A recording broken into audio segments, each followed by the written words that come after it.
व्यवस्था में अवस्था जब बाप की हो आपकी, बाप की हो आपकी, तब हो जानकारी सारी न्यायकारी बाप की। व्यवस्था में अवस्था जब बाप की हो आपकी, बाप की हो आपकी, तब हो जानकारी सारी न्यायकारी बाप की। बाप के उद्गार बाप बन के नाप पाओगे, जब हिसाब लाओगे तो भूलों पे पछताओगे। बाप के उद्गार बाप बन के नाप पाओगे, जब हिसाब लाओगे तो भूलों पे पछताओगे। दुखों में बिताओगे, दुखों में बिताओगे, घड़ी अभिशाप की, घड़ी अभिशाप की, तब हो जानकारी सारी न्यायकारी बाप की। अवस्था बाप की हो आपकी, बाप की हो आपकी, तब हो जानकारी सारी न्यायकारी बाप की। तुम्हारे पिता तुम्हें बिना मतलब नहीं डांटते, पर लगता है हमें ऐसे कि हमारे पिताजी डांटते रहते और पड़ोसी हमें बड़ा प्यार करते, क्योंकि पड़ोसी तो कहता है अरे तेरा बाप तो पागल है, ले खा गुटखा खा, ले बीड़ी पी, ले सिगरेट पी। और पिता कहता नहीं बीड़ी नहीं पिया करते, नहीं सिगरेट नहीं पिया करते, गुटखा खाने से कैंसर हो जाता है। तो बाप दुश्मन दिखाई देता है और पड़ोसी अच्छे दिखाई देते हैं। पर पिता के उद्गार कब समझ में आते हैं? हमारे ऋषियों ने इसी ने लिखा, लाल नाग बहवो दोषास ताड़ नाग बहवो गुना। लालन पालन करने से बहुत से दोष पैदा हो जाते हैं और ताड़ना करने से गुण पैदा होते हैं। इसलिए पहले पढ़ाया करते थे, गुरु कुम्हार घट शिष्य है, घड़ घड़ काढ़े खोट। गुरु कुम्हार घट शिष्य है, घड़ घड़ काढ़े खोट, और अंदर हाथ सहार दे बाहर मारे चोट।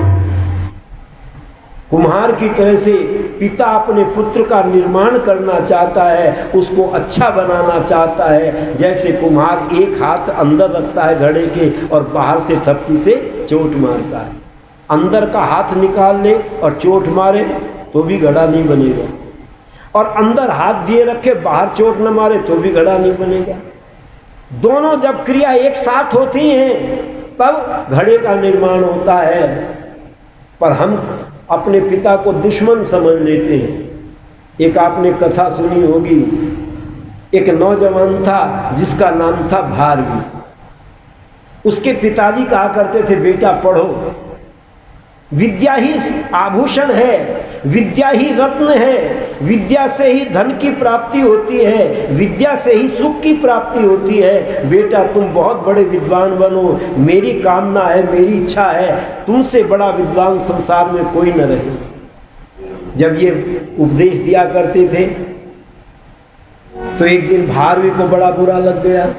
बच्चों को लगता ही बुरा है जब कहते हैं ये काम करो, ये काम करो। कहते वीडियो गेम खेल लो तो कोई बुरा नहीं लगेगा, वीडियो देख लो, फिल्म देख लो, कोई बुरा नहीं लगता, और काम को कहेंगे तो बुरा लगता ही है। भारवी ने सोचा मेरे पिताजी मुझे हर समय डांटते रहते हैं, वो कितने भाग्यशाली होंगे माँ बाप का जिनको प्यार मिला, हमको अभागी है जिनको तीखे कानों का मिला, हमको अभागी तीखे कानों का मिला। मैं देखता हूँ सबके पिता अपने बेटे को कहते मेरा प्यारा बेटा, मेरा चंदा सा बेटा, प्यार करते हैं, लेकिन मेरे पिताजी मुझे प्यार नहीं करते। प्यारा बेटा मेरा बेटा कह कर ना कभी मन हर्षाया। प्यारा बेटा मेरा बेटा कह कर ना कभी मन हर्षाया। चुंबन से बाहों में भर कर कभी प्यार पिता का ना पाया। कभी प्यार पिता का ना पाया। इसके बदले पग पग पल पल, इसके बदले पग पग पल पल नफरत ठोकर तिरस्कार मिला। हम तो अभागे हैं जिनको तीखे कांटों का मिला।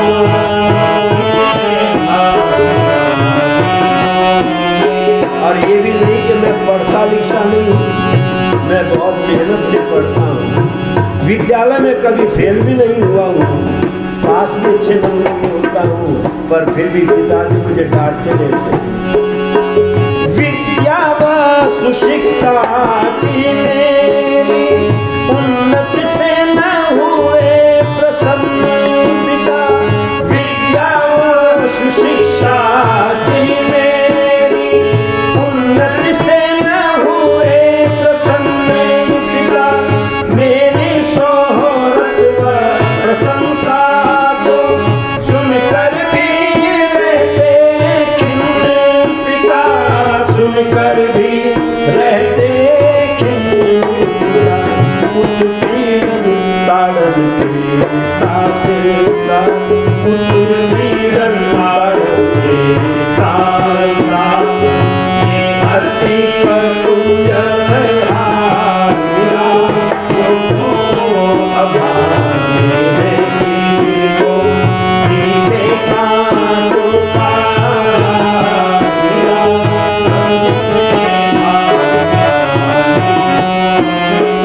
पर भार भी सोचता, मैं अपनी गलती सोचता हूँ, मेरी गलती क्या है।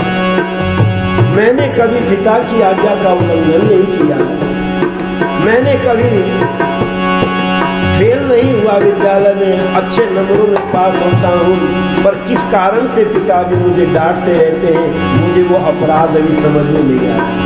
अपराध मेरा क्या है मुझको, अपराध मेरा इसमें क्या है। मुझको ना कभी ये जात हुआ, अपराध मेरा इसमें क्या है। मुझको ना कभी ये जात हुआ, कुछ याद नहीं आता मानता कैसा और क्या उत्पात हुआ। कैसा और क्या उत्पात हुआ। दिल खता सजा इस दिल पाकर, दिल खता सजा इस दिल पाकर। निर्मल मन कष्ट अपार मिला। हमको अभागे हैं जिनको तीखे कांटों का प्यार मिला।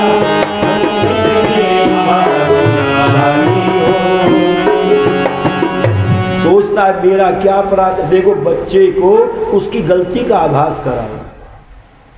हमें अपनी गलती स्वयं दिखाई नहीं देती, पर दूसरे को तो दिखाई देती है। जिस दिन दूसरे लोग उसकी गलती का आभास कराएंगे, उस दिन बच्चे में सुधार आना प्रारंभ हो जाएगा। आप कहेंगे कैसे कराएं गलती का आभास। बच्चा रोता हुआ गया माँ के पास में। माँ ने पूछा, बेटा क्यों रोता है। कहते पिताजी ने पिटाई की है।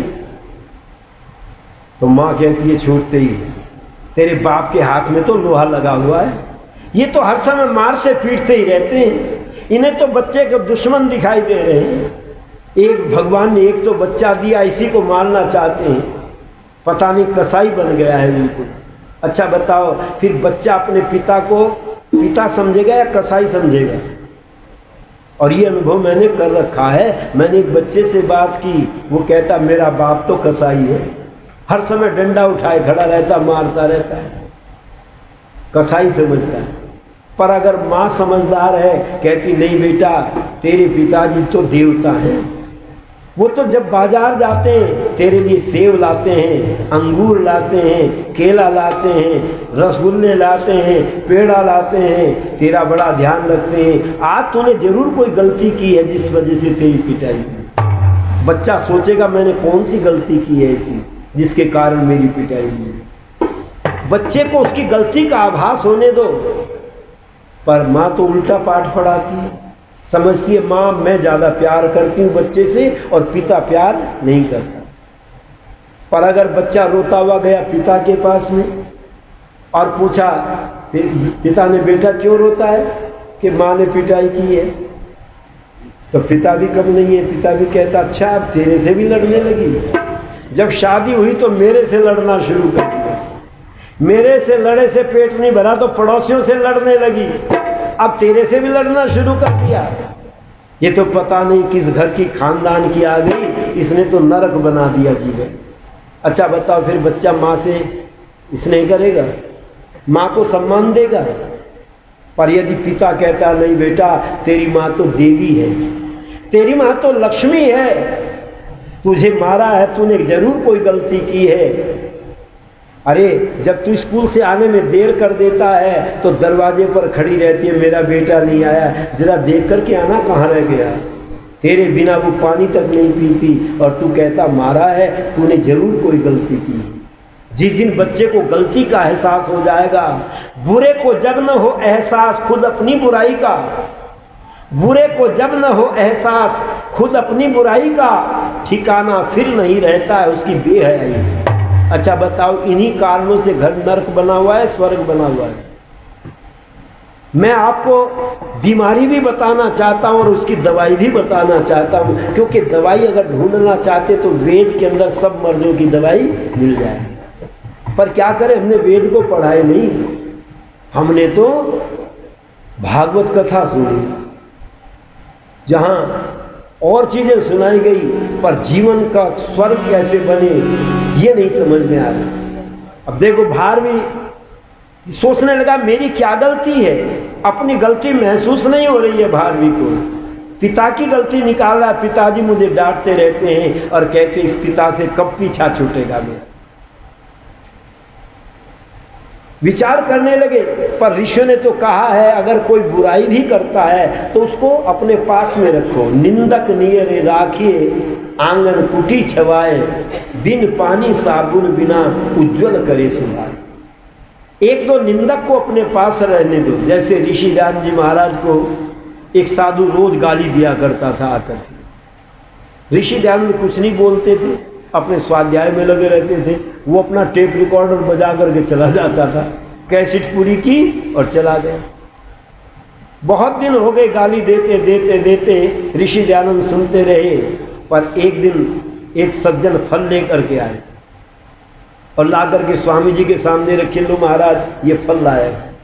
तो उसमें से थोड़े से फल लिए और कहा ये पहाड़ी के ऊपर एक साधु रहता है, जाओ ये फल उसको दे आओ। वो गया कि स्वामी दयानंद ने तुम्हारे लिए फल भेजे हैं। वो साधु कहता मेरे लिए नहीं भेजे होंगे, किसी और के लिए कहा होगा, तुम गलत जगह आ गए। कहते नहीं तुम्हारे लिए भेजे, बताया कि जो पहाड़ी पर साधु रहता है उसको फल दे आओ। कहा जाओ वापस ले जाओ, किसी और के लिए दिए होंगे। ये वापस आए और कहते हैं स्वामी जी उन्होंने मना कर दिया कि मेरे लिए नहीं किसी और के लिए दिए होंगे, कि मैं तो उनको रोज गाली देता हूँ। तो ऋषि दयानंद कहते जाओ उनसे कहना तुम गाली दे करके मुझे जीवन में परखने का मौका देते हो, कहीं ये दुर्गुण मेरे अंदर तो नहीं है।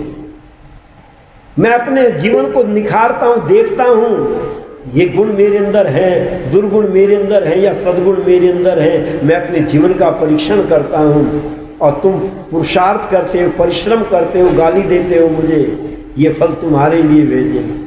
बस आकर के वो साधु पैरों में पड़ गया। याद रखना जो लोग अपने जीवन का परीक्षण करना चाहते हैं उनका जीवन सुधर जाता है। भारवी की माता ने कहा आचार्य श्रीकंठ से कहती हैं कि देखो हमारा बेटा बहुत विद्वान है, बुद्धिमान है, बलवान है, कोई दुर्गुण बच्चे के अंदर नहीं है, पढ़ने लिखने में बहुत तेज है, कभी फेल नहीं हुआ है, और तुम फिर भी बच्चे को डांटते रहते हो, ये अच्छा नहीं है। कभी उसकी प्रशंसा भी कर दिया करो। तो आचार्य श्रीकंठ कहते, देवी क्या तुम ये समझती हो मैं बच्चे को बिना मतलब डांटता रहता हूँ? मैं भी बच्चे से प्यार करता हूँ, तुम बच्चे से प्यार करती हो तो मैं भी करता हूँ, पर मेरा प्यार तुम नहीं समझ पाती हो। विद्वानों ने कहा, विद्वान प्रशस्यते लोके, विद्वान गच्छति गौरवम, विद्या लभ्यते सर्वम, विद्वान सर्वत्र पूज्यते।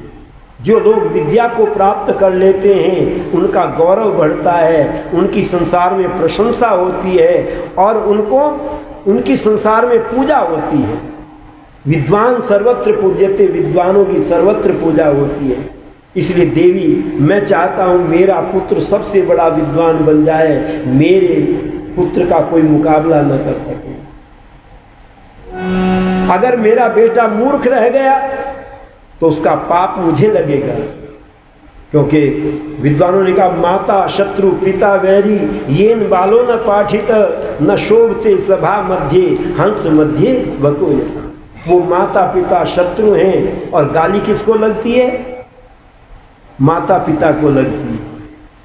आपने देखा होगा, कहते ये उल्लू का पट्ठा है, ये शब्द तो सुना होगा, उल्लू का पट्ठा। अच्छा, उल्लू कौन है? बाप। और पट्ठा कौन है? बेटा। अच्छा, बाप को गाली लगी कि नहीं? अगर बच्चा गलत काम करता है तो उसकी गाली पिता को लगती है, क्योंकि पिता ने उत्तम शिक्षा देकर के उसको योग्य बनाने का प्रयत्न नहीं किया। अगर गलती बच्चा करता है उसका भी भोग पिता को भोगना पड़ता है। देवी मैं भी अपने बेटे का मित्र हूँ, मैं अपने बेटे का शत्रु नहीं हूँ, पर तुम मित्र को नहीं जानती। मित्र किसको कहते हैं? आप कहेंगे किसको कहते हैं मित्र? तो विद्वानों ने लिखा, पापा निवार्यति योजते हिताय। जो बच्चे को पापों से बचाता है, बुराइयों से बचाता है और अच्छे कामों में लगाता है, वो मित्र है। और आज का मित्र क्या करता है? अपने मित्र के गले में हाथ डाल करके कहता तू मेरा यार है, तू मेरा यार है। अब यारी किस चीज़ की है? एक घूंट तो पीनी पड़ेगी। अच्छा, ये यार है या दुश्मन है? क्यों जी? हम इसको यार समझते हैं, पर ये यार नहीं है, ये तो दुश्मनी निकाल रहा है, तुम्हारे जीवन को बिगाड़ करके तुम्हारे जीवन को नष्ट करना चाहता है। जो पापों से बचाता, बुराइयों से बचाता है और अच्छे काम में लगाता, वो मित्र है। और गुह्यम निगुहति गुणान प्रगति करोति। जो छिपाने योग्य बातें उनको छिपाता है और जो प्रकट करने योग्य गुण है उनको प्रकट करता है, प्रशंसा करता है। आपद गतम न जहाती ददाती काले। जो आपत्ति के समय में कभी साथ नहीं छोड़ता। पर आजकल कुछ मित्रों के लिए कह दिया, सुल्फिया यार किसके दम लगाए, ये तो ऐसे यार बन जाते हैं। पर कहते हैं ऐसे यही लक्षण मित्र के होते हैं, जो आपत्ति में साथ नहीं छोड़ता। ऐ देवी मैं अपने पुत्र का मित्र बनना चाहता हूँ। और मित्र कब बनेंगे? तो लिखा ऋषियों ने, लालयेत 5 वर्षाणी 10 वर्षाणी ताड़येत। 5 वर्ष तक बच्चे का लालन पालन करो और 10 वर्ष तक उसकी ताड़ना करो। ताड़ने का अर्थ मारना पीटना नहीं है। उसका ध्यान रखो, किन बच्चों में बैठता है, कहाँ खेलता है, क्या खाता है, कैसा व्यवहार करता है, उसका ध्यान रखो।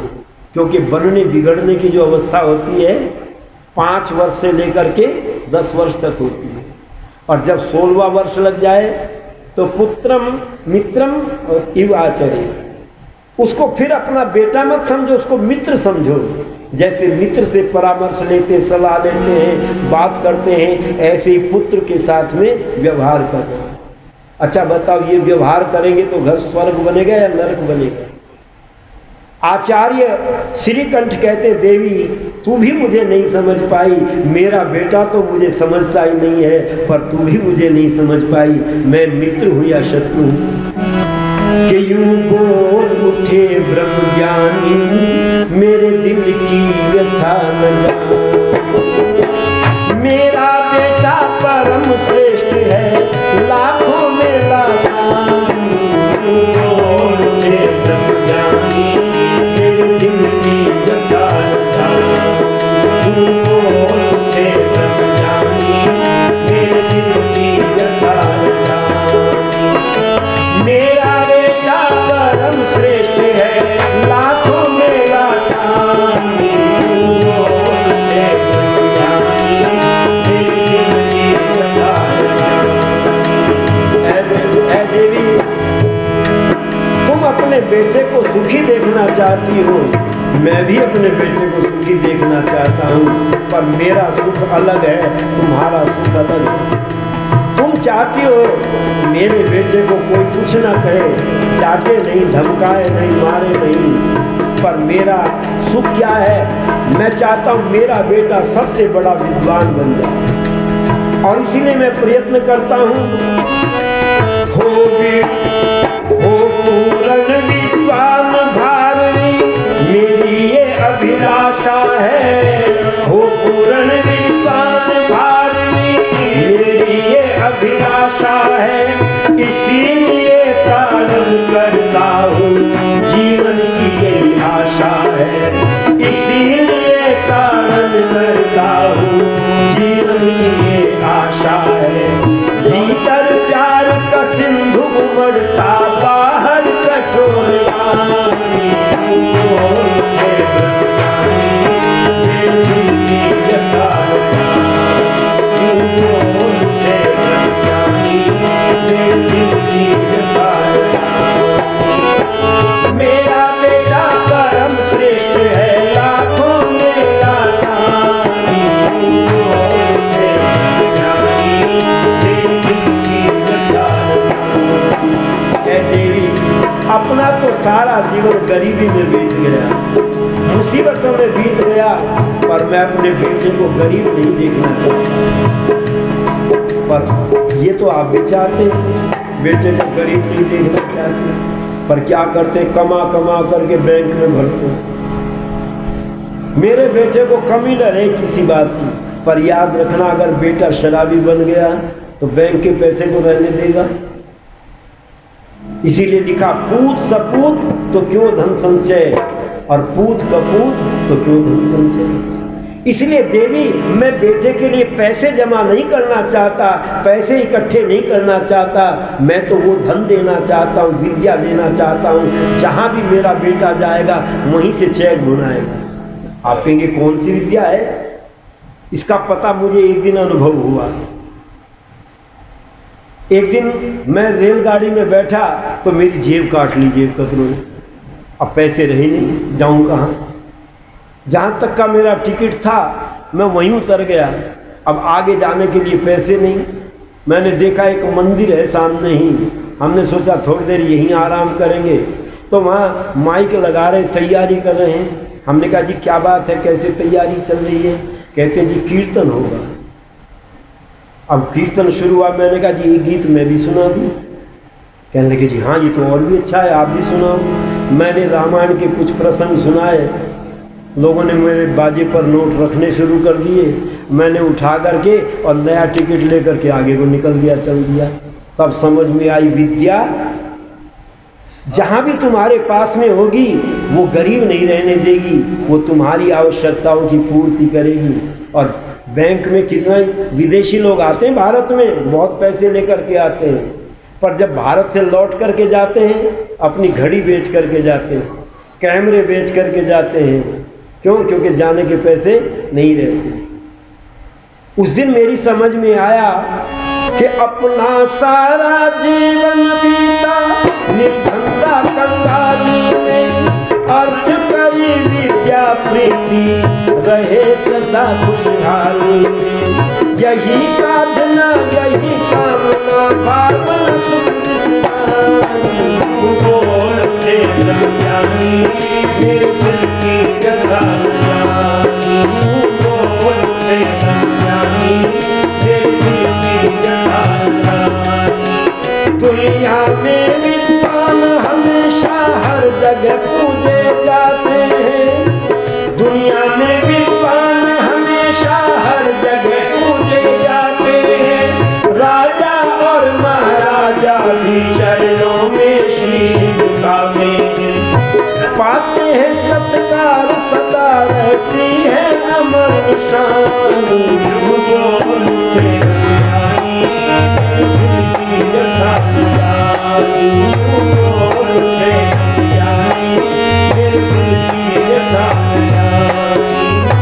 मेरा बेटा परम श्रेष्ठ है लाखों में लासानी, बोलते और देवी मुझे सबसे बड़ी खुशी कब होगी, जब मेरा बेटा पढ़ लिख करके और सारे विद्वानों में अग्रणी बैठ करके उसकी पूजा होगी, तब मुझे सुख मिलेगा। बेगरात जिस दिन सुख मेरा नाम जगत में पाएगा, बेगरात जिस दिन सुख मेरा नाम जगत में पाएगा, काव्य कला साहित्य सृजन में जग अग्रणी कहाएगा, काव्य कला साहित्य सृजन में जग अग्रणी कहाएगा। उस दिन मेरी भूखी ममता कर लेगी मनमानी,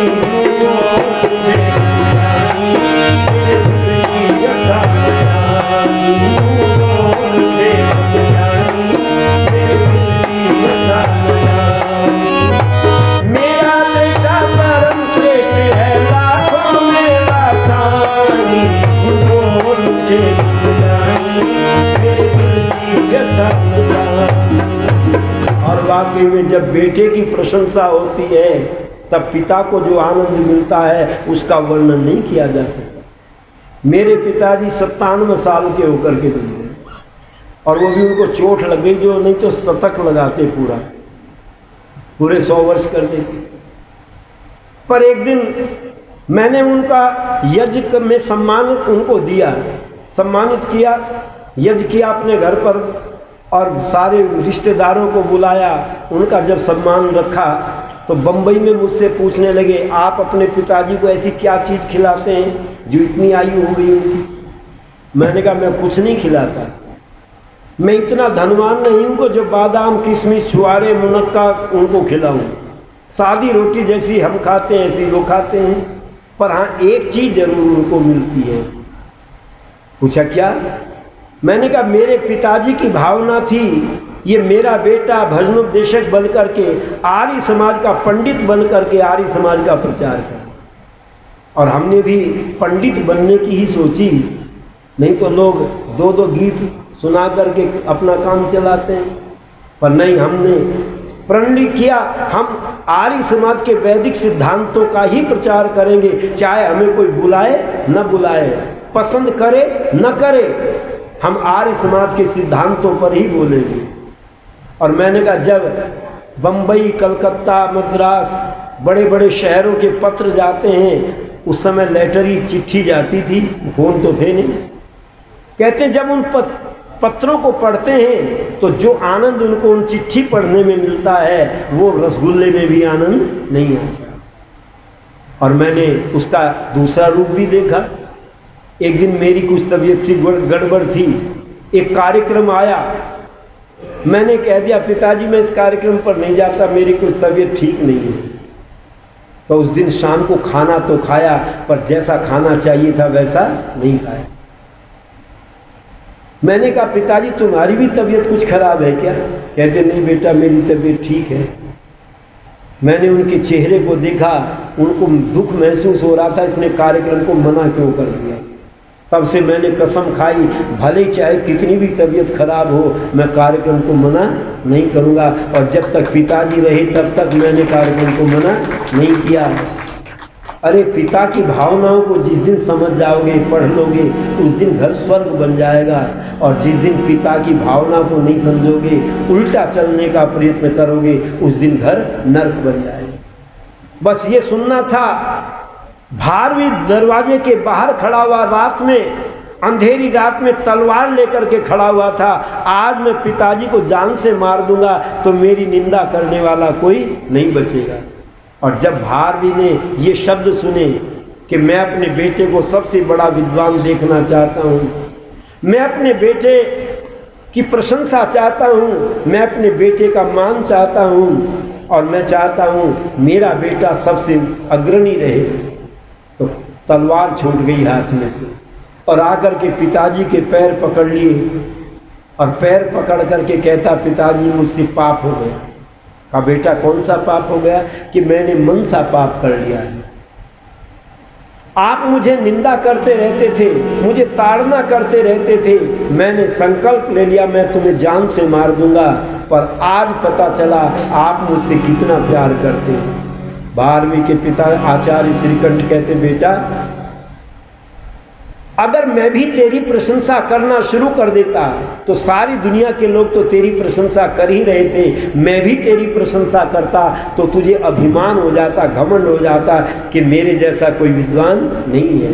और जब व्यक्ति को घमंड हो जाता है तो उसका पतन होना प्रारंभ हो जाता है। इसीलिए विद्वान कहते हैं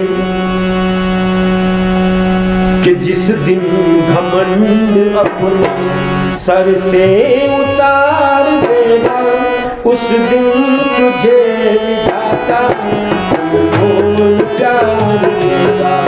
जिस दिन घमंड अपने सर से उतार देगा, उस दिन तुझे विधाता अनमोल प्यार देगा।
पिताजी मुझे क्या करना पड़ेगा? कहते, बेटा बस तुझे एक ही काम करना है, मैं तेरा पिता हूँ और परमात्मा परम पिता है। उस परम पिता की भी आज्ञा को मानना और मेरी भी आज्ञा को मानना। मन वचन कर्म उसकी आचानुसार कर ले, आचानुसार कर ले। मन वचन कर्म उसकी आचानुसार कर ले, आचानुसार कर ले। वह तो पिता है तुझ पर, वह तो पिता है तुझ पर, सर्वस्व वार देगा। उस दिन तुझे विधाता अनमोल प्यार देगा। जिस दिन घमंड अपने सर से उतार देगा, उस दिन तुझे विधाता अनमोल प्यार देगा। और ध्यान रखना, ऐसे बच्चों की संगति में मत रहना जिन्होंने अपने जीवन को बर्बाद कर लिया। आप कहेंगे क्यों? खुद ही चैन जिसने पाया हो जिंदगी में, पाया हो जिंदगी में। खुद ही चैन जिसने पाया हो जिंदगी में, पाया हो जिंदगी में। वह क्या किसी के दिल को, वह क्या किसी के दिल को सबरो करार देगा। उस दिन तुझे विधाता अनमोल प्यार देगा। उस दिन घमंड अपने सर से उतार देगा, उस दिन तुझे विधाता अनमोल प्यार देगा। पर आज हमारे घरों में नरक का कारण क्या है? ये घमंड ही तो है। आप कहेंगे घमंड कैसा? एक बहू आई पढ़ी लिखी घर के अंदर, सास ने कहा बेटी ये काम ऐसे कर लेना, तो छूटते ही कहती है मैं कर लूँगी, मैं पढ़ी लिखी हूँ, तुम्हारी तरह से अंगूठा छाप नहीं। अच्छा बताओ इसे घमंड है कि नहीं अपने पढ़े लिखे होने का? अगर कह देती माता जी मैं स्कूल में तो पढ़ी हूँ पर मैंने रोटी कम बनाई है, मुझे पता नहीं है इस सब्जी में नमक कितनी पड़ेगी, तुम बता दो, और सास कह देती बेटी 1 चम्मच नमक डाल दो, और बहू के हाथ में चम्मच आ जाती बड़े साइज की, घर में चम्मच भी तो कई साइज की होती है, बड़े साइज की चम्मच हाथ में आ गई और नमक डाल दी और नमक हो गई सब्जी में ज़्यादा, तो बताओ लड़ाई होगी या नहीं होगी? ये लड़ाई नहीं होगी, क्योंकि सास ने बताई 1 चम्मच डाल दे, और बहू अपनी मर्जी से डाल दे नमक, और नमक हो जाए ज़्यादा तो सास कटोरी में लेती सब्जी और छिपा करके जाती है और पूरे मोहल्ले में चक्कर राउंड लगाती है, देखो पढ़ी लिखी बहू आई, बहुत बढ़िया सब्जी बनाई, जरा सा एक टुकड़ा खा करके दे, सारे मोहल्ले में मुनादी करके आएगा, फिर झगड़ा हो जाएगा। पर ये कम सास भी नहीं है, गलती दोनों तरफ से होती है। अगर बहू ने कह दिया माता जी ये मशीन ऑटोमेटिक है, इसको ऐसे चलाना, तो कहती है 2 दिन की बहू हम पर हुक्म चलाने लगी। ये बाल सफ़ेद धूप में नहीं हुए हमारे, ये घर इसकी अकल से नहीं चल रहा था अब तक, ये 2 दिन की बहू हम पर हुक्म चला रही है। अच्छा बताओ ये भी अपने को बड़ा मानती कि नहीं मानती? पर नहीं, कुछ चीज़ें ऐसी हैं उसमें बच्चे बड़े हैं और कुछ चीज़ें ऐसे उसमें हम बूढ़े बड़े हैं। अच्छा बताओ मोबाइल के बारे में बच्चे ज़्यादा जानते हैं या बूढ़े ज़्यादा जानते हैं? बच्चे ज़्यादा जानते हैं। एक बूढ़े बाबा से कहा बाबा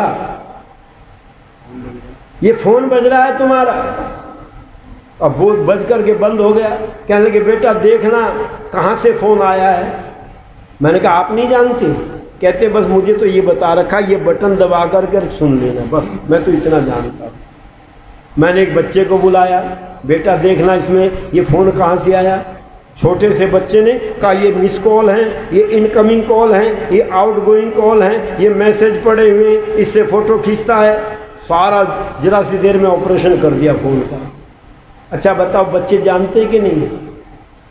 बूढ़ों से कुछ बातें ऐसी हैं बच्चे ज़्यादा जानते हैं, और जीवन जीने के बारे में बच्चे ज़्यादा जानते हैं या बूढ़े ज़्यादा जानते हैं? बूढ़े ज़्यादा जानते हैं। इसलिए महाभारतकार कहते हैं प्रातः काल और सायंकाल बड़े बूढ़ों के पास बैठ करके उनकी बातों को ध्यान से सुना करो। पर बच्चे आजकल के बूढ़ों के पास बैठते हैं क्या? नहीं बैठते। महाभारत को पढ़ करके देखो, भीष्म पिता में मृत्युशैया पर पड़े हुए हैं और पांडव आते हैं, कहते दादा हमें कुछ उपदेश करो। आजकल अगर बूढ़े के पास बैठते भी हैं आखिर में तो इसलिए बैठते हैं इसके खाता नंबर पता चल जाए, किस किस को उधार दे रखा उसका पता चल जाए, जमीन कहाँ कहाँ पड़ी है, कोठी कहाँ कहाँ बना करके खड़ी कर रखी है, उनका पता चल जाए। उपदेश लेने के लिए नहीं बैठते बूढ़े बाबा के पास में। कुछ इन मम्मियों ने डरा दिया। बच्चा अगर बैठता भी है बाबा के पास में तो आजकल की मम्मी कहती है बाबा के पास मत बैठना, बाबा को खांसी है, बाबा को दमा है, बाबा को टीबी है, बाबा बड़ा गंदा रहता, छी ऐसे करती है जैसे सारी गंदगी बाबा के पास आ गई। अच्छा बताओ फिर बाबा के पास बैठेगा बच्चा?